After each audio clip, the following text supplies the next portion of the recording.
Good morning students. Today we are going to study on the topic joint family यानी कि संयुक्त परिवार। भारतीय सामाजिक संरचना की एक विशेषता के रूप में यहाँ संयुक्त परिवार का प्राचीन काल से ही महत्व रहा है।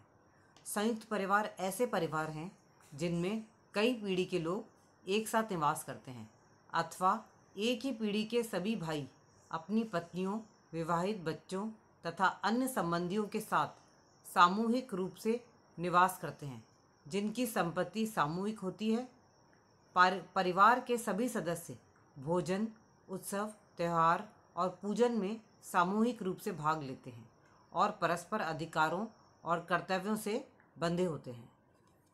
संयुक्त परिवार की परिभाषा IP देसाई के अनुसार हम उस ग्रह को संयुक्त परिवार कहते हैं जिसमें एकाकी परिवार से अधिक पीढ़ियों अर्थात 3 या अधिक पीढ़ियों के सदस्य रहते हैं और जिसके सदस्य एक दूसरे से संपत्ति, आय और पारस्परिक अधिकारों तथा कर्तव्यों द्वारा संबद्ध हों। इरावती कर्वे के अनुसार एक संयुक्त परिवार ऐसे व्यक्तियों का एक समूह है जो सामान्यतः एक ही घर में रहते हैं, जो एक ही रसोई में बना भोजन करते हैं, जो संपत्ति के सम्मिलित स्वामी होते हैं, वह जो सामान्य पूजा में भाग लेते हैं और जो किसी न किसी प्रकार से एक दूसरे के रक्त संबंधी हो। संयुक्त परिवार की विशेषताएं या लक्षण कैरेक्टरिस्टिक्स ऑफ जॉइंट फैमिली। संयुक्त परिवार के अर्थ को और अधिक स्पष्ट करने के लिए हमें यहाँ उसकी विशेषताओं को भी समझना होगा। नंबर 1 विशेषता सामान्य निवास। संयुक्त परिवार में कई छोटे छोटे परिवार होते हैं और इसके सदस्य एक ही निवास स्थान पर रहते हैं जिसे वे बड़ा घर कहते हैं। प्रत्येक छोटे परिवार के लिए 1 या 2 कमरे अलग हो सकते हैं, परंतु रसोई और पूजा आदि के लिए सामान्य कमरा ही होता है।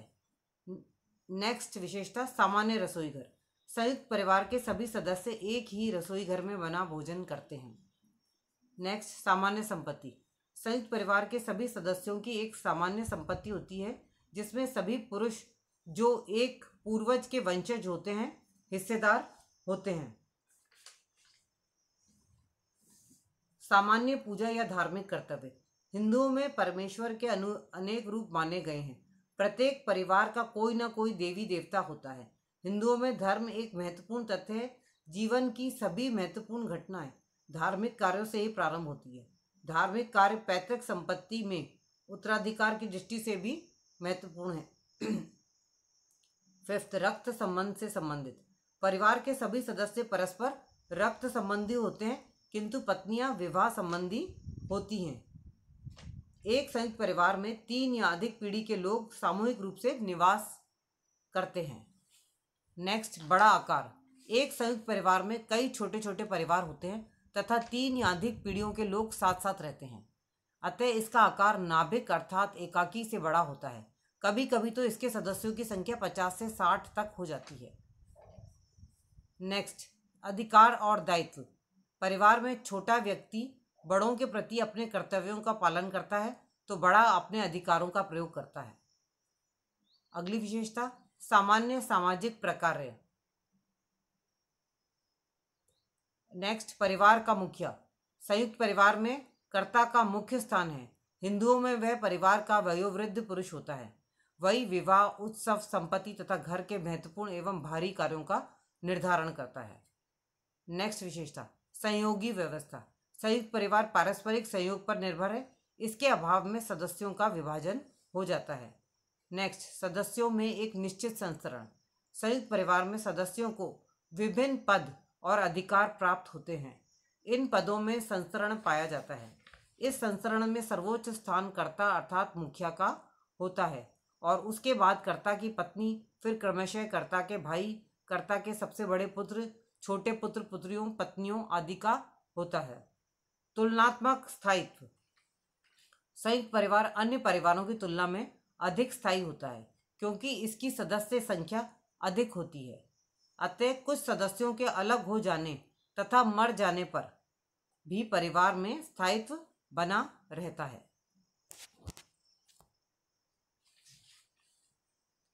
संयुक्त परिवार के प्रकार। भारत में संयुक्त परिवार के अनेक रूप विद्यमान हैं। सत्ता, वंश, स्थान, पीढ़ियों की गहराई व संपत्ति में अधिकार आदि की दृष्टि से परिवार के निम्न रूप पाए जाते हैं।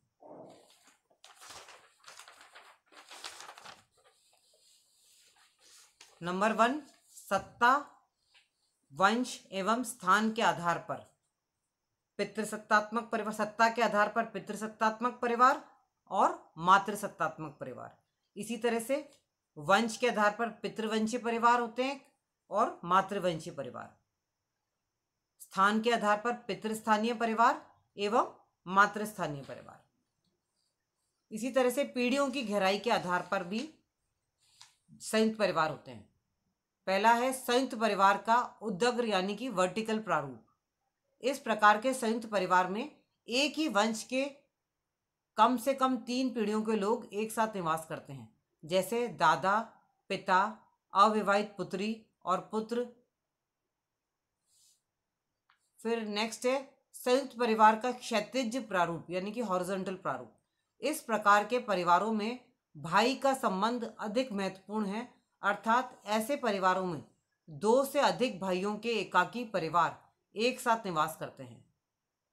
नेक्स्ट, संयुक्त परिवार का मिश्रित यानी कि मिक्स्ड प्रारूप। संयुक्त परिवार का एक रूप उपरोक्त दोनों प्रकार के परिवारों का मिश्रित रूप है, जिसमें 2 या 3 पीढ़ियों के सभी भाई सम्मिलित रूप से निवास करते हैं। संपत्ति में अधिकार की दृष्टि से मिताक्षरा एवं दाय भाग, ये 2 प्रकार के संयुक्त परिवार हैं। सन 1956 में के हिंदू उत्तराधिकार अधिनियम ने यह भेद समाप्त कर सारे देश में एक सी व्यवस्था लागू कर दी है और स्त्री पुरुषों को संपत्ति में समान अधिकार प्रदान किए हैं। संयुक्त परिवार के प्रकार या लाभ। संयुक्त परिवार के महत्वपूर्ण कार्य इस प्रकार हैं। शासन संबंधी कार्य, यहाँ पर व्यक्ति की अपेक्षा परिवार को अधिक महत्व दिया जाता है और परिवार का प्रतिनिधित्व परिवार का कर्ता करता है। इस प्रकार से कर्ता परिवार का शासक, कर्ता का परिवार पर एकाधिकार होता है। परिवार के समस्त कार्य उसी के द्वारा निर्देशित होते हैं।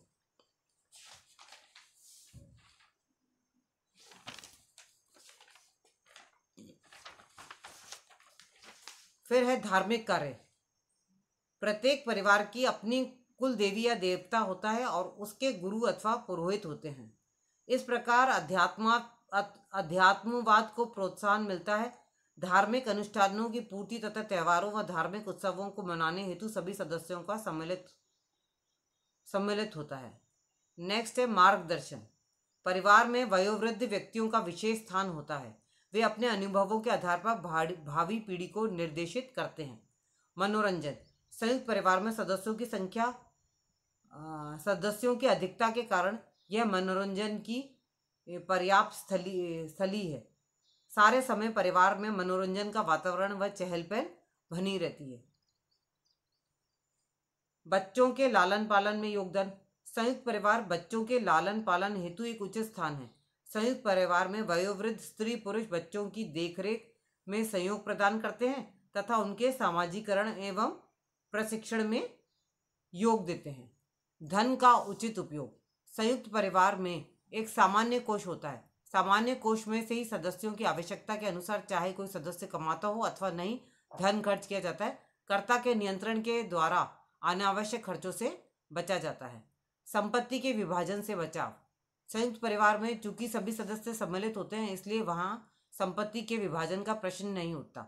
इस प्रकार संयुक्त संपत्ति का उपयोग व्यापार अथवा किसी धंधे में करके संपत्ति में और अधिक बढ़ोतरी की जा सकती है। 8, श्रम विभाजन। संयुक्त परिवार में श्रम विभाजन 2 आधारों पर किया जाता है। प्रथम यौन के आधार पर और द्वितीय आयु के आधार पर। परिवार के पुरुषों पर बाह्य कार्य एवं परिवार की स्त्रियों पर आंतरिक कार्यों की जिम्मेदारी होती है।